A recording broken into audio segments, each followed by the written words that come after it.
Good morning, people. I've been admitted to the hospital.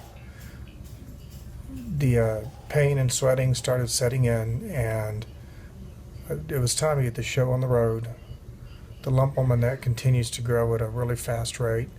I can't wear my CPAP anymore because it requires straps that come around the neck, and the pain is too much on this side. So they got the usual IV started, and I'm in this very old, tiny room. This is when I wish I could be back at Baylor All Saints, because their room was really big and conducive and nice. And you know, it is what it is. Nurses are real nice, very nice people. So I'm going in for my port this morning, and I will give you an update as the day goes on. Lots of little missteps. I seem to be having trouble getting good communication with some people in the medical team. And I called 3 times the last 2 days looking for better pain control, and it still hadn't happened. I'm in the hospital and it still hadn't happened. I don't know. Fortunately, I was doing it proactively and I wasn't waiting until I was dying. So the pain medicine's doing just an okay job. You know, I guess I have a lot to be thankful for. And I'm going to be on a regimen called DA-EPOCH-R.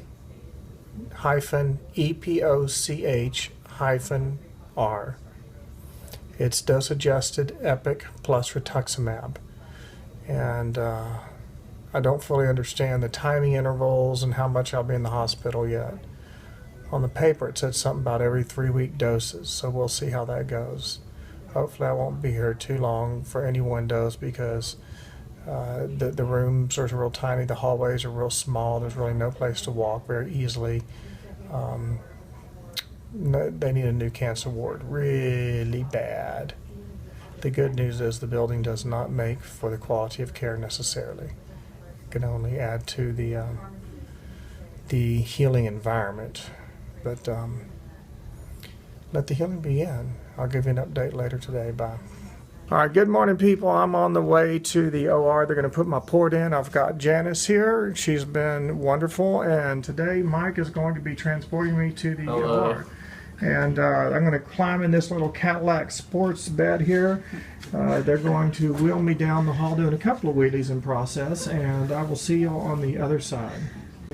All right, there's Al. That's my friend called Al. Be right back. Okay. Al is kind of permanently connected to me. And I got the name Al because on the front, what is that name that says on the front of it, Janice? A-L. It says Valeris, so that's what I call Al. That's my friend Al. There you go. Someone in there? Mm-hmm. There is. This is Kathy, my nurse, and she's very nice. Well, thank you. Yeah. Thank you. My wife always admires haircuts. And personally, I think I rock my haircut the best, and I'm about to rock a bald look. Yeah, it's going to be bald too. So here we go. Do you need my name and date of birth? Yes, I will. Robert Baxter, 9/17/64. I will see you in a little bit. Bye. And this is the ceiling, what I see. So now you get my viewpoint. Isn't this great? There you go. Yeah, it's really exciting, isn't it? I like your back. See you later. Bye. More ceiling as we go down the hallways. Yeah. It's a great view, isn't it? All right, we can... Michael says he's going to take us on the scenic basement routes. This ought to be a lot of fun right I here. guess are we where we need to be? No, Yeah. ma'am. We're on the 4th floor. Now we're in the scenic basement. Yes, I'm go gonna ahead. hop out. So, share with me about what is scenic about this route. There's nothing scenic about it. I was being sarcastic. Sarcasm is good. He likes sarcasm, yeah. Your tip, just one of them. Yeah, well, something to actually it's look something at. you get lost in here. Nobody find you. In the basement. This is the scenic basement route. And if you're from other parts of the world, you might say the scenic basement route. Route route. Yeah, it's not a state title. This would like the easiest of You get to know the hospital real well. So I guess I'm going to the radiology department. Little bump right here.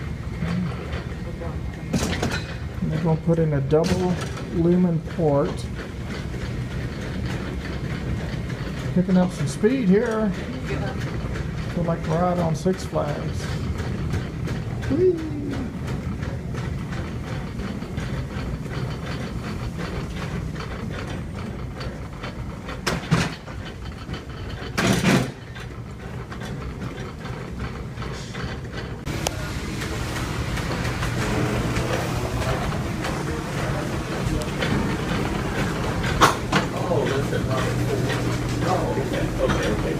So we're down here getting a double lumen port put in my chest. One port will be for blood and blood products. The other port will be for IV fluids, good drugs, and other things. So I'm guessing they'll put it on my left side because my right side has the tumor in it, and they have to use the neck access a lot of times to put it into the chest. Brought Al along with me here. There you go. And I've got my wife here to keep me comfortable. And it appears that we got somebody walking up right now. Okay, then I'll just So, turn it off. Yeah.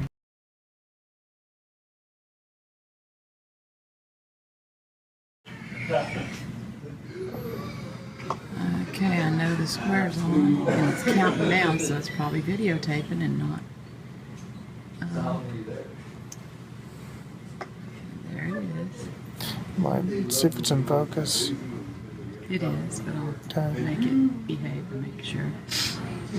Well, they set up a couple of oil derricks right here, and they drilled straight down till they got to the center of the earth. And then they did a channel from England, France, all the way up to here. I forget why it does that, but it comes over here and it actually goes to my right atrium of my heart. Only real challenge afterward, which wasn't much of one, was getting my oxygen up. I just breathed too shallow. Thank you. And I really don't like the way medical people talk to people, especially if they find out you're medical. They're not very nice. It's, well, this doesn't hurt. People don't feel this. I'm thinking, you're digging through my chest, and I feel it. And I tell them that, and they're like, well, it's okay. You'll be fine. In other words, just suck it up and we'll be a That's really all I have to say for right now. Okay, so I'm on the move again. That is what it looks like up close. And I will see y'all on the other side.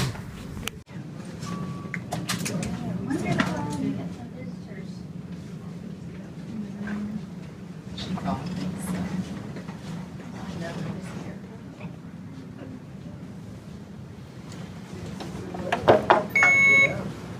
Hello. I can see somebody's awake.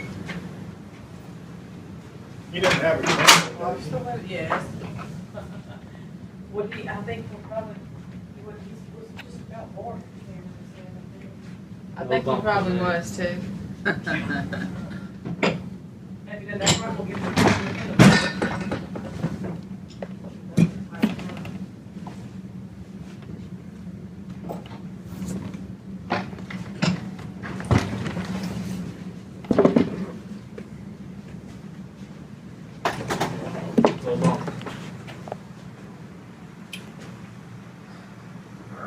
Have a little bumper now, and if he doesn't act right, it'll be a big bumper. My first bag of chemo is almost done. We're getting the DA Epic plus R protocol. This is the plus R, the rituximab or Rituxan. It hadn't taken too long to go in. We started earlier today, and as you can see, it's not all that far from being done. And I'm holding up okay. The neck area where they did the incision and stuff is starting to hurt pretty darn bad. They finally came in with some morphine and hit me up with some of that. The pain meds that they'd given me by mouth weren't keeping up. I was going to see if I could show you a little bit more what it looks like there. I guess it looks about like it did the first time. And surprisingly, right there toward the bottom where the incision isn't what's hurting the most. It's up here in this incision area. That's right there is where it's hurting, and that tunnels underneath the skin and then goes right over here into the atrium of the heart. And it's right here is where it's hurting the most. I've done okay. I've done okay. Been getting lots of love from you people, and I really appreciate it. And the kind words and the prayers mean more to me than I can possibly ever tell you. Show you the view of Fort Worth here.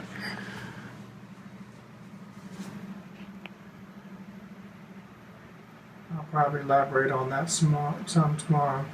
If they have a Fort Worth July party tomorrow night, which will be Friday, I'm going to set my tripod up and take some pictures out there and see if I can get some interesting photos of fireworks going over Fort Worth. That would be a fun distraction. Emotionally wise, this morning, I had some pretty low points, to be honest with you. And just so many struggles and thoughts going through my head. They came in and poked me so many times for the same lab results, and they kept coming back bad, and just tons of needle pokes. And at one point there was lab waiting outside the door, and 2 different nurses trying IVs on me. And normally that doesn't bother me, but lab had already come in, they had drawn lab, and they said they couldn't wait for the IV start, and then got their stuff. IV start comes in, and lab comes back in after that. Gonna get some more lab, which I just didn't really see that was necessary. So I asked them to draw the lab through the IV start, and they said no, can do. And they still couldn't get the IV start, so then lab comes in and wants to stick me in a certain spot that really was used up so much in 2008 that it's not a good place. So they didn't. But the nurse this morning wanted to restart, or last night, when she came in, she was looking at my right arm, and I told her I really don't want it on my right arm. I want it on my left arm. And I don't know why. She had to get a little testy with me, and she's kind of making a statement, we're not going to fight over this. And I said, no, we're not going to fight over it. I just want it in my left arm. I have just as good veins on the left arm as I do the right arm. And she didn't get it anyway. They ended up calling the nursing supervisor. So I'd had an appointment at August 4th, tentatively, at MD Anderson. I canceled that appointment because I couldn't afford to pay 70% of the bill, and went ahead and told my oncologist to get me started here in Fort Worth. And so I'm here at Harris Methodist Hospital, room 702, the 7th floor. I know a lot of my colleagues will see this from work. You are most welcome to come by and visit. I could use the good visits and encouraging words. What you can do if a group of you are going to come by, like after work or something, to say hi, text me or call me, por favor, because if I should happen to be sleeping or something, which is rare with chemo, but if I should happen to be sleeping and I don't answer, it may be best not to come up. Most mornings I'll probably be up and awake though, and be waiting for a few of y'all to come tripsing through the room, and I'll give you the latest update. If you're coming into work, I guess the bottom line for my colleagues, just text me or call me.